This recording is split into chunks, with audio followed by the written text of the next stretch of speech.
Dewan Tamir Pendiri Majelis Zikir Arafah Sumatera Utara, Maijen TNI, Haji A. Daniel Chardin, C. MC, dan Ustadz Haji Zul Arafah.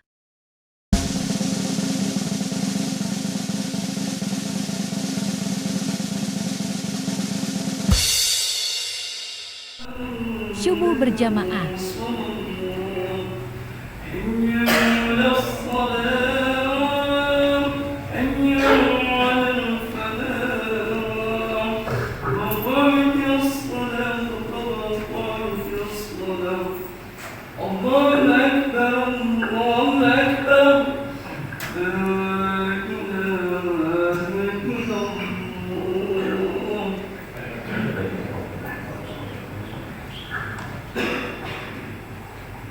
Pembukaan oleh BK Masjid Muslimin.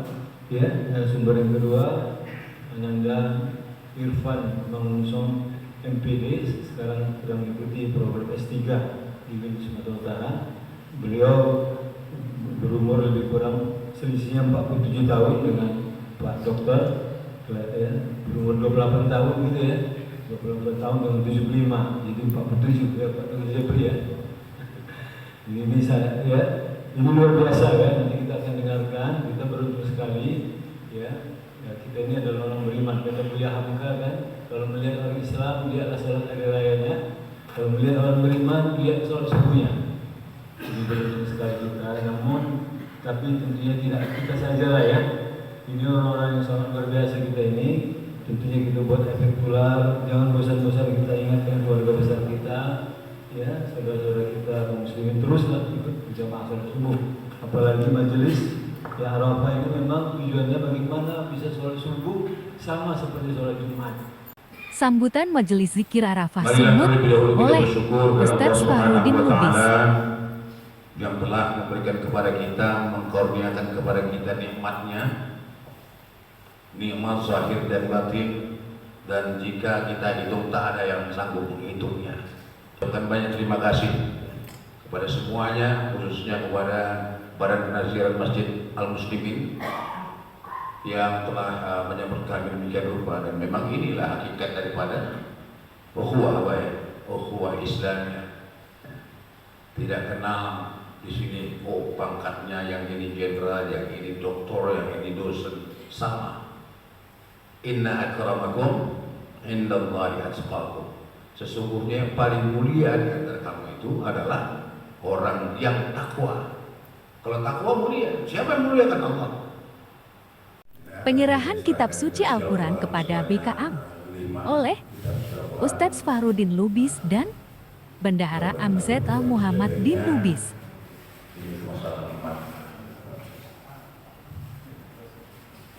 Tausiah dan bedah buku Dokter Berlobe oleh Ustadz Sirvan Mangunsong, Ampi, D dan Dr. Haji Syamsul Bahri Sirait. Assalamualaikum warahmatullahi wabarakatuh. Alhamdulillahirabbil alamin, wassalatu wassalamu ala asyrafil anbiya'i wal mursalin wa ala alihi wa sahbihi ajma'in. Asyhadu an la ilaha illallah wa asyhadu anna Muhammadan abduhu wa rasuluh alladzi la nabiyya ba'dahu. Allahumma salli wa sallim ala sayyidina Muhammad wa ala ali sayyidina Muhammad. Sehat semua Pak? Ibu sehat semua? Ini orang tua saya semua. Alhamdulillah, semoga kita senantiasa diberikan ketenangan, kebahagiaan, kesehatan, serta kelapangan dan kemudahan dalam segala urusannya. Karena memang di dalam hadis ijaztama'a, apabila berkumpul suatu kaum di baitin min buyutillah, di rumah-rumah Allah, yasluna kitab Allah. Kata Al-Imam An-Nawawi dalam kitab Al-Azkar, zikir itu termasuk juga lah membahas halal wal haram, termasuklah menuntut ilmu. Bahkan Al-Imam Abu Hamid Al-Ghazali dalam kitab Minhajul Abidin ila Jannati Rabbil Alamin mengatakan al-ilmu wal ibadah jauharani. Ilmu dan ibadah itu dua permata. Wal ilmu afdalu minal ibadah wa asrafu. Dan ilmu itu lebih utama dan lebih mulia daripada ibadah itu sendiri. Jadi kalau kita kaji lebih dalam, menuntut ilmu itu lebih utama daripada ibadah itu sendiri. Itu kata Imam Abu Hamid Al-Ghazali mengutip dari berbagai ayat dan hadis, dan salah satunya tadi disebutkan oleh orang tua kita Pak Miftah, bahwasannya bukan tentang ibadah yang pertama diturunkan Allah wahyu itu, tapi tentang Iqra bismi rabbikal ladzi khalaq, yaitu bacalah. Makanya yang punya Iqra itu kita, tapi yang mengamalkannya Jepang, Barat, Eropa. Menurut satu penelitian, orang Jepang itu baca koran 1 orang 4 koran yang dibaca. Kalau Indonesia 40 orang 1 koran. Nah, 40 orang 1 koran yang dibaca. Nah, 2 koran. Belum lagi yang lain-lain sebagainya. Nah, yang terhormat Bapak Ibu yang senantiasa diberikan kemudahan Allah. Jadi menuntut ilmu itu nanti masalah medisnya Pak Dokter. Nah, ini saya secara umumnya membahas tentang buku. Saya tidak mau mengambil kapling orang, karena bukan bidang kita. Berbeda dengan Ibnu Rus. Ibnu Rus itu seorang ahli bedah, dokter di kerajaan. Tapi beliau menulis kitab Bidayatul Mujtahid ala Nihayatul Muqtasid.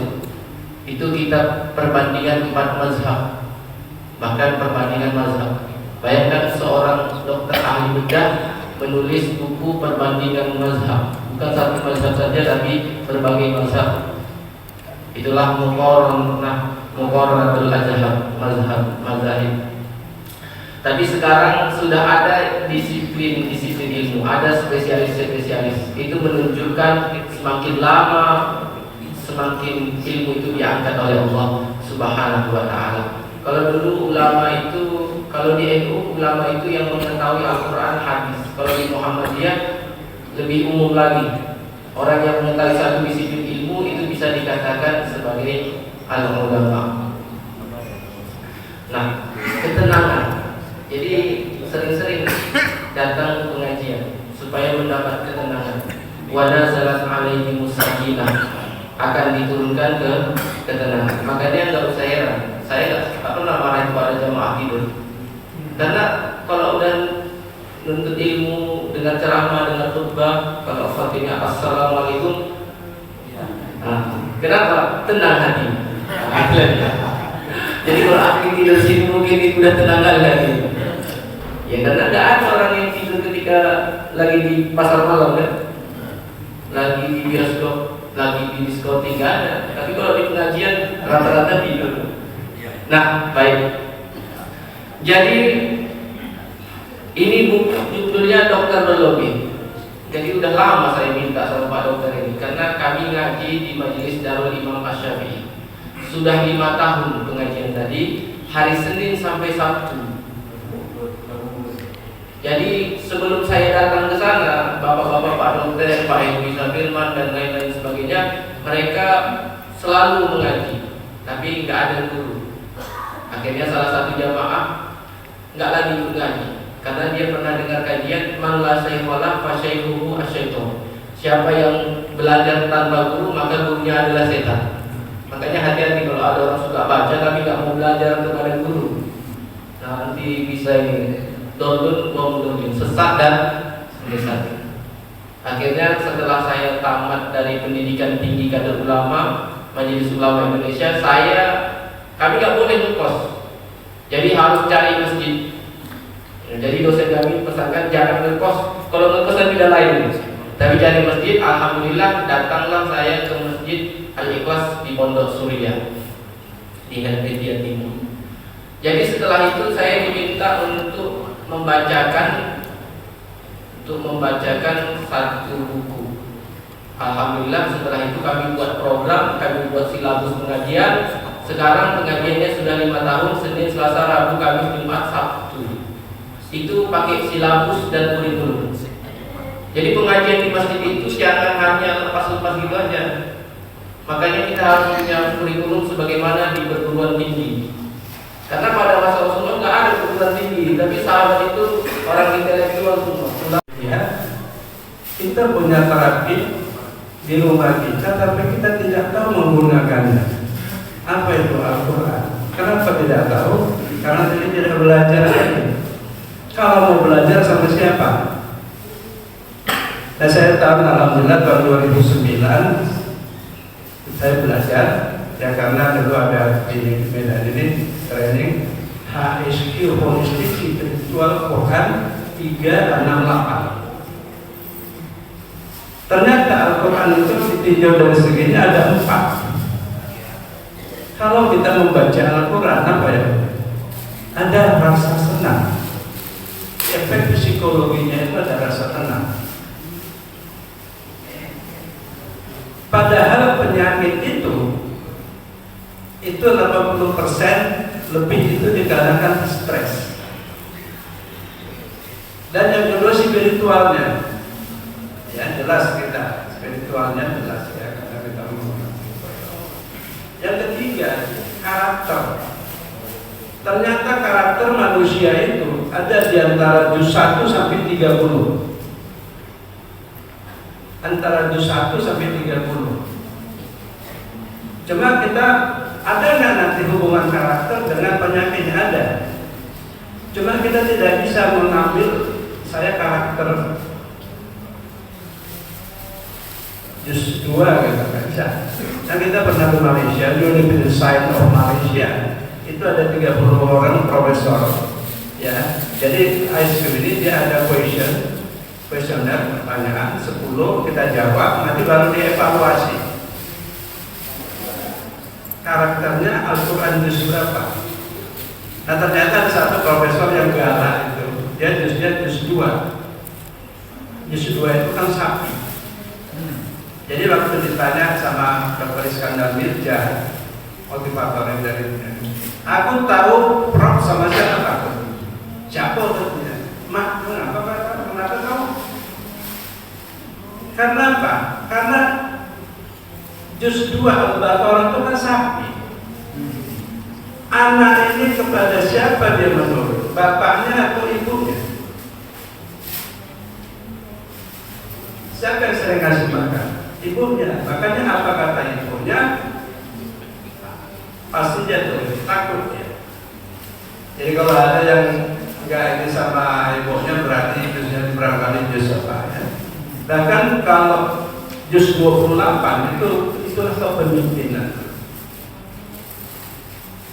Kita waktu di Padang apa Kedokteran Universitas Rahma itu sampai alhamdulillah sudah 6.000 ya yang ikut training HSQ itu dari 700 orang itu nanti canda 2 yang juz 28. Inilah kepemimpinan.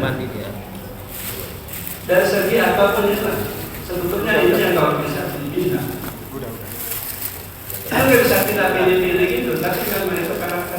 Dan yang ketiga syifa, alhamdulillah syifa inilah yang alhamdulillah Allah hidayakan kepada saya. Dari situlah kita belajar 2009 sampai kemarin 2013 ya, kalau Baitul Rahmah Padang itu setiap bulan. Nah, ternyata Al-Quran itu bisa untuk terapi. Ada nanti namanya terapi juz, terapi surah, terapi ain. Jadi di Al-Quran yang musyakus mandin apa itu, ain itu ada angka, ada ain juz, ada ain surah, ada ain ayat. Itu juga bisa dibuat untuk terapi, untuk pengobatan. Nah di sini surah nanti kita insya Allah kita kan surah Al-Fatihah itu bisa untuk terapi juga.